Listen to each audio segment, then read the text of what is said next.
What happens when a wildlife conservationist who has dedicated his entire life to protecting endangered species sits down with a talk show host known for her sharp tongue and controversial opinions? Well, you are about to witness one of the most explosive clashes in daytime television history. Robert Irwin, son of the legendary Steve Irwin, walked onto the View set expecting a friendly chat about his conservation work. What he got instead was a confrontation that would leave the audience gasping, the co-hosts scrambling, and social media absolutely erupting. Before we get into this incredible story, make sure you hit that subscribe button and drop a comment below telling me whose side you are on in this debate. Because trust me, you are going to have strong feelings about what went down. So Robert takes his seat on the famous View couch, smiling and ready to discuss his latest project, a massive conservation initiative to protect crocodile habitats in northern Australia. The other co-hosts are nodding along, asking supportive questions about the wildlife sanctuary and his family's legacy. Everything seems perfectly pleasant. But then Joy leans forward with that look, you know the one,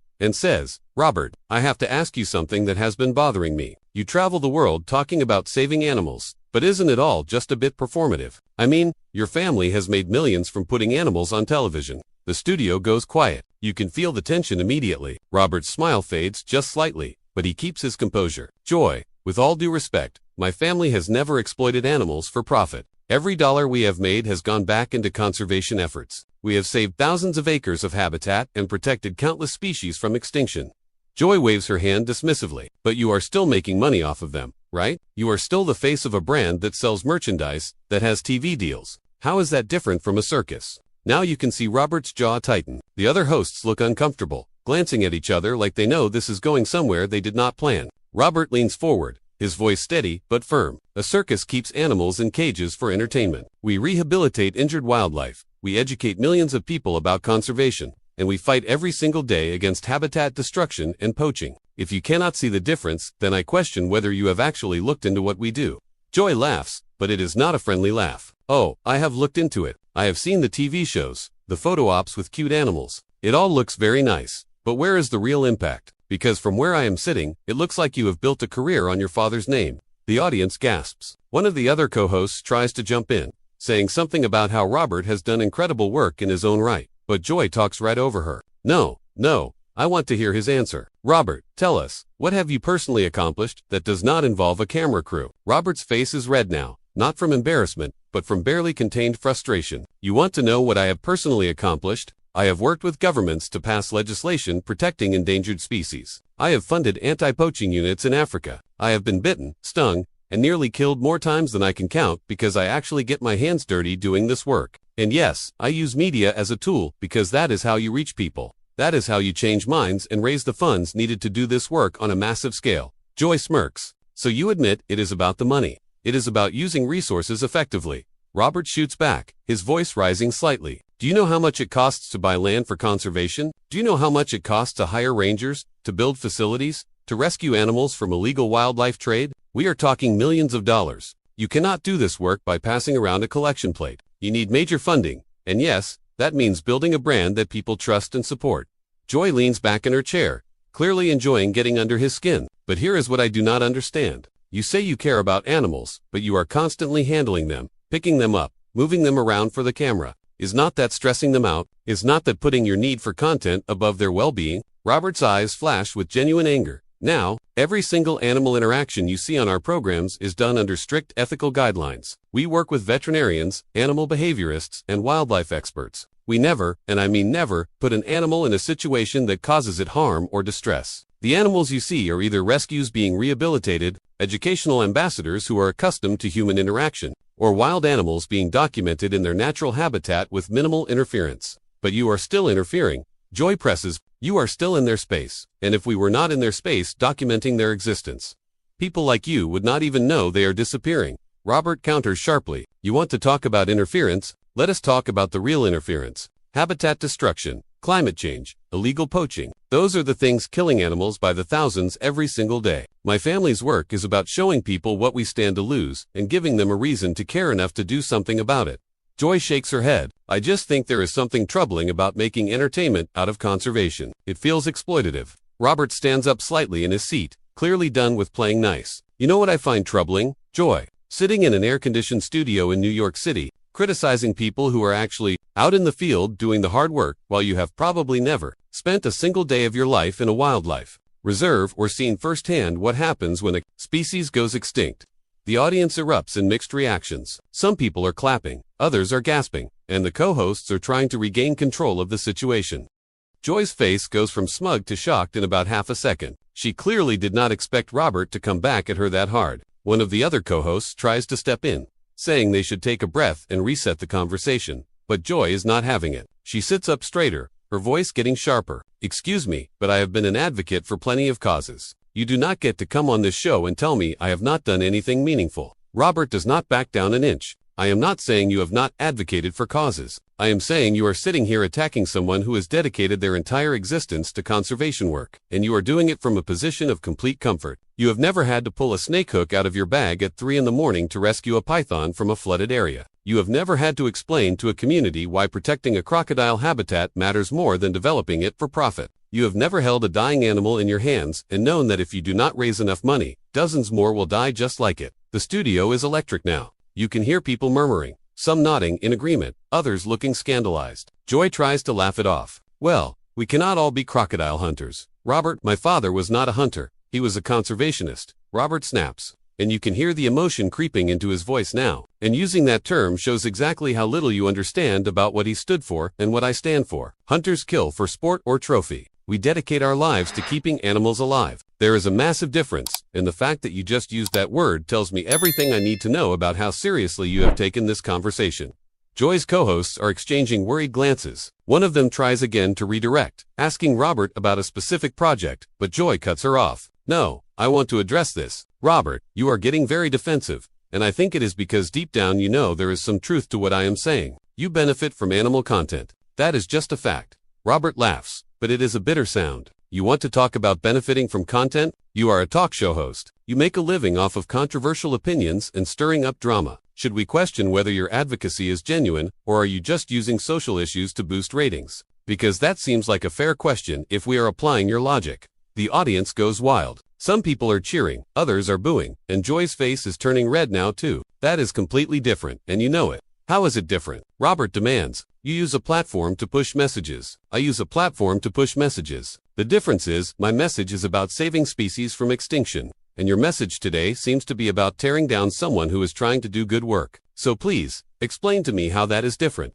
Joy opens her mouth, closes it, then opens it again. "I am holding you accountable. That is what journalists do." "You are not a journalist, Joy, you are a commentator," Robert says bluntly. "And there is a difference between holding someone accountable and launching baseless attacks because you think it will make for good television. If you actually cared about accountability, you would have done your research. You would know that our organization is transparent about our finances. You would know that we are regularly audited and that the vast majority of our funding goes directly to conservation programs. But you did not do that research, did you? You just decided to come at me with accusations because it makes for a more interesting segment." One of the co-hosts finally manages to get a word in. "Robert, I think what Joy is trying to say, perhaps not in the best way, is that there are always questions about how celebrity intersects with activism. It is a valid conversation to have." Robert turns to her, his tone softening slightly, because at least she is trying to be reasonable. "And it is a conversation I am happy to have when it is done in good faith. But what Joy has done here is not ask questions. She has made accusations. She has implied that my work is performative, that I am exploiting animals, that I am writing on my father's name. Those are not questions. Those are attacks, and they are attacks based on assumptions rather than facts." Joy jumps back in, clearly not ready to let this go. "Well, maybe if you were not so defensive, we could have a real conversation." "I am not being defensive. I am defending my work," Robert fires back. "There is a difference. When someone comes at you with false narratives, you have every right to correct them, and that is all I am doing. You want to have a real conversation about the ethics of wildlife media. Fine, let us have it, but let us have it based on facts, not on your gut feeling that something seems exploitative when you have not actually examined what we do." Joy leans forward again, her voice dripping with sarcasm. "Okay, so educate me. Tell me why putting a crocodile on television is conservation." Robert takes a deep breath, clearly trying to keep his cool. "Putting a crocodile on television is not conservation. Putting a crocodile on television is education, which leads to public support, which leads to funding, which leads to conservation. Do you understand the chain? Most people will never see a saltwater crocodile in the wild. They will never understand the role these animals play in their ecosystems. But if I can show them on television how incredible these creatures are, how they have survived for millions of years, how they are now threatened by human activity, then suddenly people care. They donate, they vote for environmental protections, they pressure companies to stop destroying habitats. That is how it works. But you are still making money off of it, Joy repeats, like a broken record. And doctors make money off of healing people. Should we question their motives too? Robert counters instantly. Teachers make salaries while educating children. Are they exploiting kids? Firefighters get paid to save lives. Are they only in it for the paycheck? Your entire argument falls apart the moment you apply it to any other profession. Yes, I make a living doing conservation work. That does not make the work any less important or the impact any less real. Joy shakes her head. It is not the same thing. It is exactly the same thing, Robert insists. You just do not want to admit that you came into this interview with a preconceived notion and now you are doubling down, instead of acknowledging that maybe, just maybe, you did not have all the facts. The tension in the studio is unreal at this point. The co-hosts look like they want to crawl under the table. The audience is completely divided, and Joy and Robert are locked in this intense stare-down. Joy finally breaks the silence, and her voice has an edge to it that was not there before. You know what, Robert? I think you are taking this way too personally. This is just a conversation. Robert actually laughs at that, shaking his head in disbelief. Just a conversation. You have spent the last 15 minutes questioning my integrity, my family's legacy, and the legitimacy of my life's work. And now you want to act like this is just casual chat. That is not how conversations work. Joy, you do not get to lob grenades at someone and then act surprised when they respond with force. One of the co-hosts tries to lighten the mood with a joke, but nobody is laughing. The atmosphere is too charged. Joy crosses her arms. I am allowed to ask tough questions. That is my job. Tough questions are fine, Robert says, his voice steady but intense. But there is a difference between tough questions and hostile interrogation. A tough question would be, how do you balance the needs of filming with animal welfare? That is reasonable. What you did was accuse me of exploitation without any evidence, dismiss the entire field of wildlife media as performative, and insult my father's memory. That is not journalism, Joy. That is just being mean for ratings. Oh please, Joy scoffs. Do not play the victim card. You came on this show knowing what it is. We ask hard questions here. I came on this show to talk about conservation. Robert corrects her. I came here to discuss a major initiative that could save an entire ecosystem. Instead, you turned it into an attack on my character because apparently that is more interesting to you than actual environmental issues. And that says a lot more about your priorities than it does about mine. Joy's face is flushed now, and she is clearly getting frustrated that Robert is not backing down. You are twisting my words. I never said you were a bad person. I just questioned the methods. You compared my work to a circus, Robert reminds her, his tone ice cold. You suggested I was writing on my father's name. You insinuated that everything I do is for profit and attention. Those are not questions about methods, Joy. Those are character assassinations. And I am not going to sit here and let you rewrite history just because you realize this is not going the way you planned. Another co-host jumps in, trying desperately to salvage the segment. I think we can all agree that conservation is important and that there are many ways to approach it. Robert, can you tell us more about the specific project you are working on? Robert takes a breath, clearly trying to reset. Thank you. Yes, we are working on securing over 50,000 acres of crocodile habitat in northern Australia. This area is under threat from development and climate change. By protecting it, we are not just saving crocodiles, we are protecting entire ecosystems including hundreds of bird species, fish, plants, and other wildlife. This is a multi-dollar project that will take years to complete, but the impact will be permanent. And how are you funding this? Joy asks, and you can hear the skepticism still in her voice. Robert looks at her directly. Through a combination of government grants, private donations, and yes, revenue from our media work and the Australia Zoo, which brings us right back to your original point. Without the so-called performative media work, this project would not exist. The crocodiles you seem to think I am exploiting would lose their habitat, and Robert counters without missing a beat. This is national television. You have researchers, producers, staff. If you wanted to know about our oversight and accountability, that information is publicly available. But you did not want information, you wanted controversy. And now you are upset that I am not just sitting here taking it quietly. The audience is reacting audibly now, with clear divisions. Some people are clapping for Robert, others are trying to support Joy with scattered applause. One of the co-hosts makes another attempt to bring things down. I think emotions are running high here. Let us take a step back. But Joy is not stepping back. Robert, I appreciate your passion.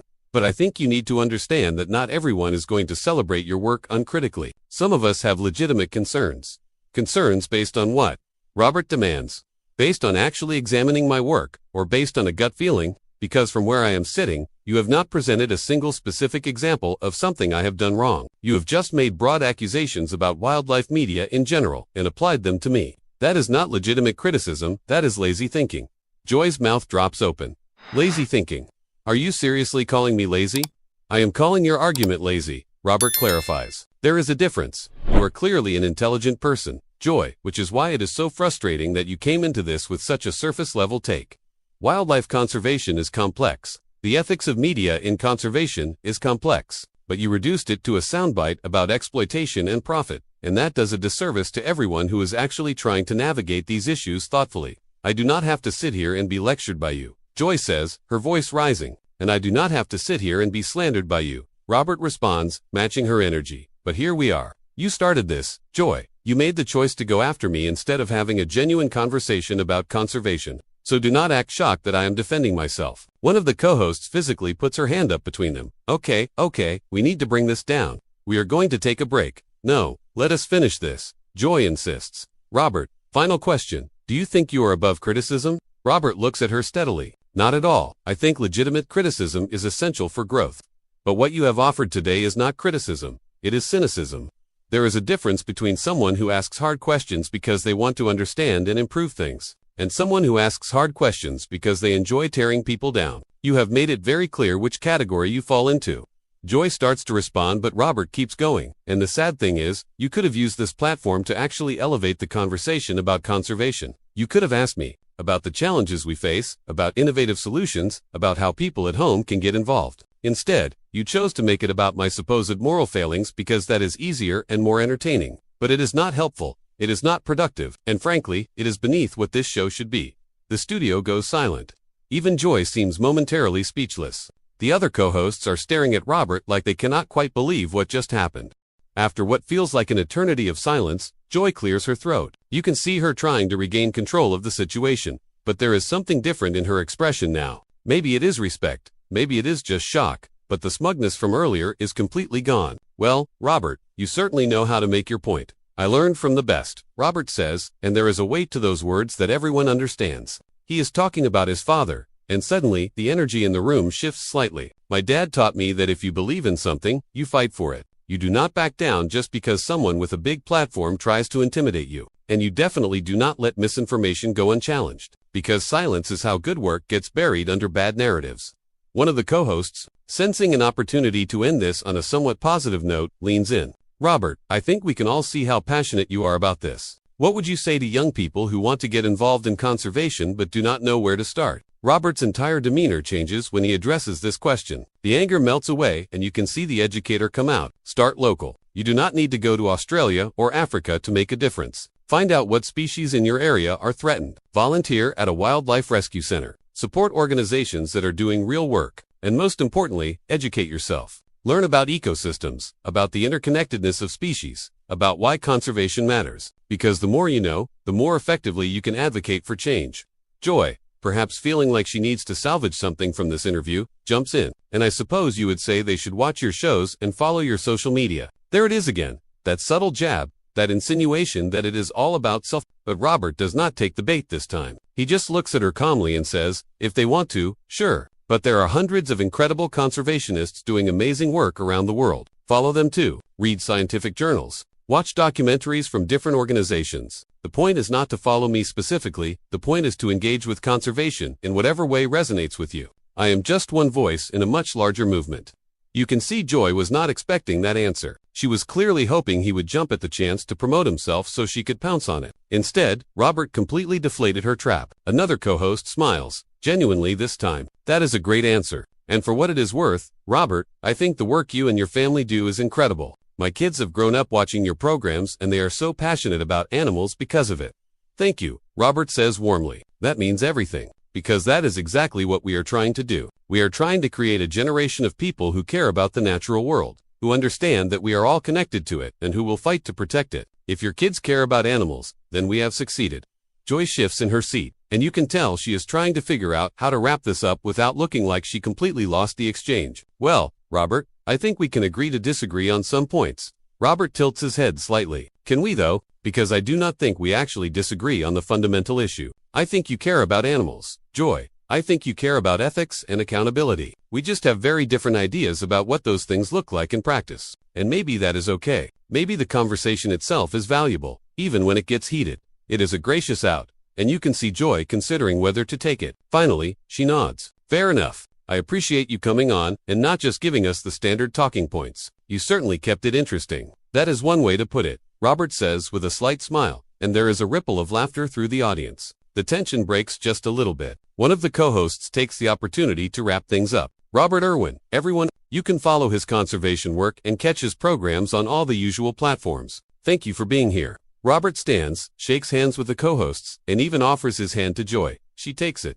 and they have a brief exchange that the microphones do not quite pick up. Whatever he says to her, she nods, and for just a second, there seems to be an understanding between them. As Robert walks off the set, the cameras catch the audience reaction. People are standing, applauding, and you can hear voices calling out support. The co-hosts turn back to the camera, trying to transition to the next segment. But you can tell, they are all still processing what just happened. Joy in particular looks thoughtful, like maybe, just maybe, the exchange made her reconsider some things. What you just witnessed was not your typical talk show interview. This was a masterclass in standing your ground, defending your work, and not letting a hostile line of questioning derail an important message. Robert Irwin came on The View to talk about conservation. And while Joy Behar tried to turn it into a debate about his motives and methods, he never lost sight of what actually matters: protecting wildlife and educating people about why that work is critical. The question is, who handled this better? Did Joy have valid points about the commercialization of conservation, or was she out of line from the start? Did Robert have every right to push back as hard as he did, or did he overreact to legitimate criticism? These are the questions people are going to be debating for weeks,